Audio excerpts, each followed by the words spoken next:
Hi there, my name's Sebastian Chow, and welcome to the first of these podcast style episodes, like podcasts with videos. So if you've been following my work and you've taken the time to check this out, thank you very much. Hopefully you'll enjoy it, and this will be the first of many to come. And if you've not heard of me or Catapulted, then hi there, my name's Sebastian. I'm a London-based artist and comic creator. And in 2017 I made my very first comic called CATAPULTED. It's something I do as a hobby, it's not my day job, but if you're wondering what CATAPULTED is about, many know that during the space race, different space agencies from different countries experimented by sending animals out into space. So a lot of you will know that Russia sent dogs, and there's the famous dog Laika. America sent chimps, but I found out there was a little known fact that France actually sent cats into space.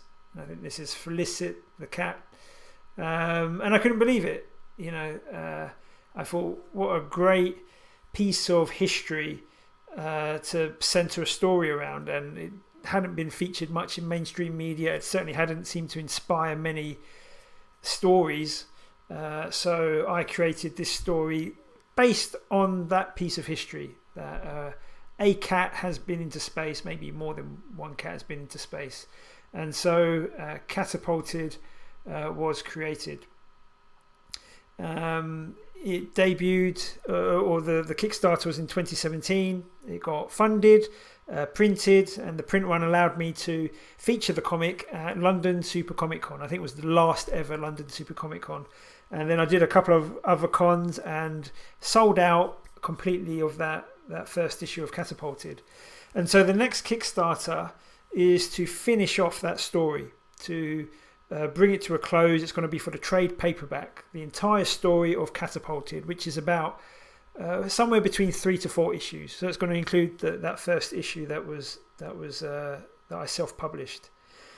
So what are these updates for? Well, these updates are kind of going to cover a few things. One, it's going to be progress and updates to do with Catapulted, the type of rewards that you can look forward to, a little bit more about the story, behind the scenes process, what goes into making a comic, as well as tackling a few different topics about making comics and what makes comics so special as a medium for storytelling, because I find it completely fascinating. It's got some real advantages, and I'll talk about those in a minute. And in addition, I'd like to also take on questions and queries from you listeners. So if you're interested in making comics, or maybe you're an artist and you're just interested in what makes interesting art, or contrast and color, or maybe it's just the process of making comics, or the tools that are used to make comics, whether it's digital or traditional, please send me questions and I'd love to feature them and dive into those.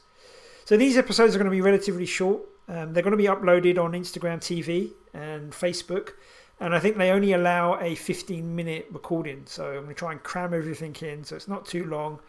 Possibly I'll put it on YouTube as well, but I'm not expecting it to get traction there. This is more for people to find it organically in Facebook and Instagram.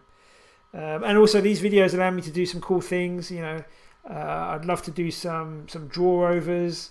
Record me drawing different things. I don't know how many times I've drawn cats now. In the inside cover of most of the issues that I did as part of the Kickstarter, and that I also then sold on at cons, I drew a little picture inside. I want to do some original art, so I'd practice drawing cats for, I don't want to say hours, but I certainly have drawn my fair share of quick sketches, and I had to draw it with this paint pen because the inside of the cover was black, and it certainly did give me practice. But people seem to enjoy them, which I'm glad. But yeah, it's good fun. But yeah, the videos will allow me to do things like this, and take different questions about how to draw stuff or making comics and that kind of thing. I love. I think it makes it more interesting. So yeah, I'll leave that little cat there. Okay, so before I go into updates for Catapulted, I just want to talk a little bit about why comics are so special, because I think they get a bit of a bad reputation. People kind of think of them as childlike, and I think maybe that's because of the genre of stories that tend to be told on them. It's more, you have to suspend belief, not just to make the story happen, but because maybe it's superheroes, or it's people flying, or it's things that are completely outside reality. And that's a little bit sad that it's kind of got that reputation for being a storytelling medium for kids. Because you take either medium that's kind of either side of comics, books and novels and movies, and in their own right, they're considered works of art. You can get fine literature, or movies that are, considered at these, different film festivals, and they're praised for their, storytelling. And I think comics has that, and it has got some recognition. But just consider for a few minutes why comics is so interesting. If you take a book, books, if anyone's got engrossed in a book and they can't put it down, it's because their imagination has been totally engaged. They're imagining this story, they've built it in their head. It's very personal because you're having to use your imagination to set the scene, to imagine what the characters look like, to have the actions in your head. And that's a great feature of books. The downside is that you cannot, in a snapshot, you can't paint a scene. You have to build up a scene line by line. Is it day? Is it night? Where is it taking place? Who's in the scene? What are they doing? Where are they?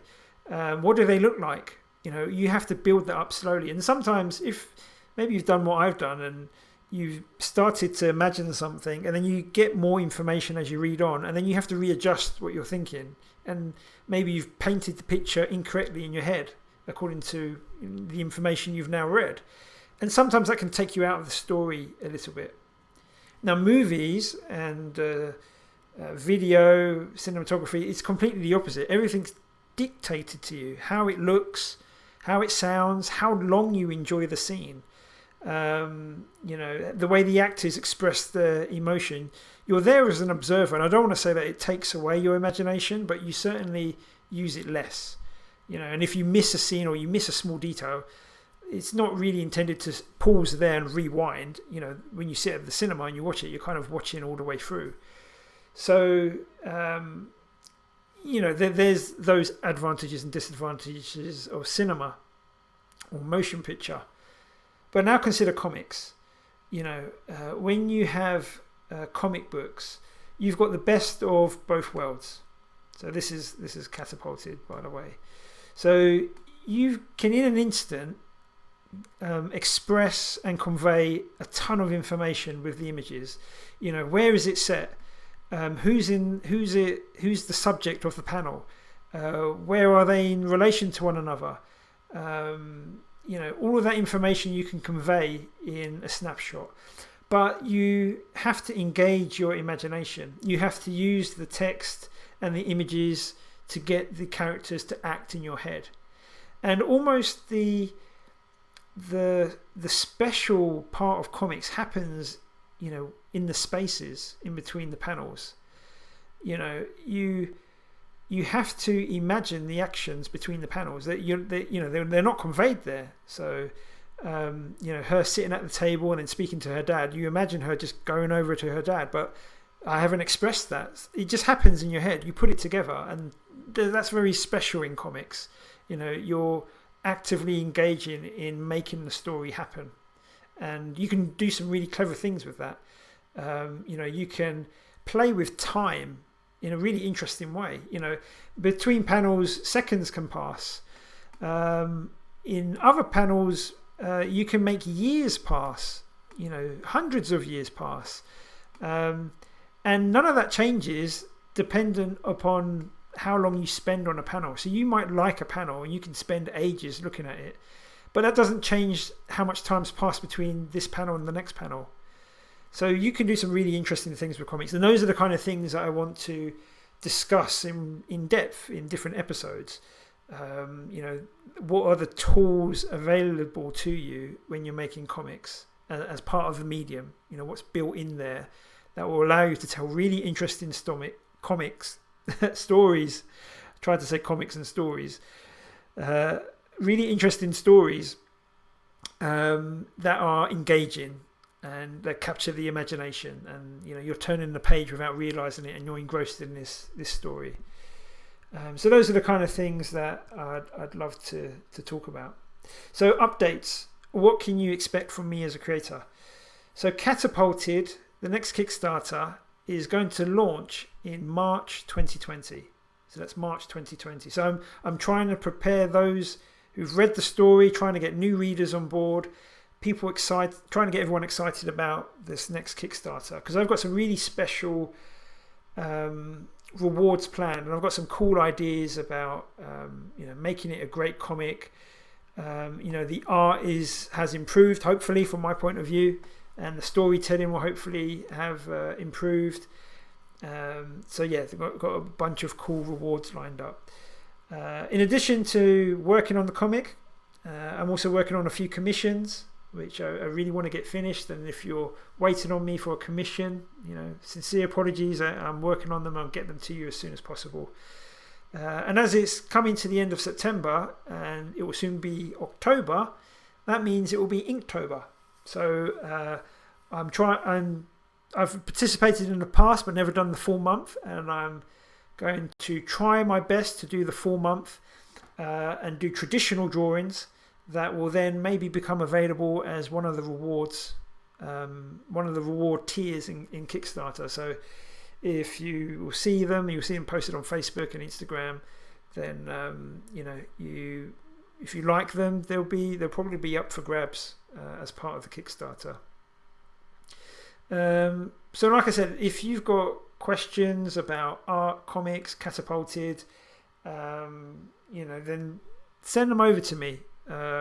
Email me, leave a message on the website, on Facebook, on Instagram, and I'll feature them, discuss them in depth. Or if you want to see something drawn in particular, or maybe just see a panel, or maybe just an episode where I'm kind of inking over one of the pages, stuff like that. So where can you find me if you want to find out more? Well, you can find me on Instagram. I do love this animated cover. But yeah, I'm on Instagram as sebastian.chow. One of the things I'm working on is sculpting to do a bust or a couple of busts that will make one of the reward tiers. Here's some of the pencils for the next issue. And just to give you a bit of to kind of whet your appetite, the first issue that I did, it wasn't as sci-fi. I mean, I've kind of planned out the whole story. The story gets very, very sci-fi. So if you like kind of weird history mixed with sci-fi, then you'll love what's coming up next, because it gets really sci-fi. So if you like 2001: A Space Odyssey and Interstellar, that kind of stuff, I'm kind of hoping to do something really cool with cats, sci-fi, space. It's what's not to love. So you can follow me on sebastian.chow. I'm on Facebook as well. I think it's sebastian.chow.art. It's basically the same updates that come across on Instagram. And I've also got a website. The website is sebastian-chow.com. It's got a bunch of blog articles to do with the Kickstarter, events I go to do with art, tools I use.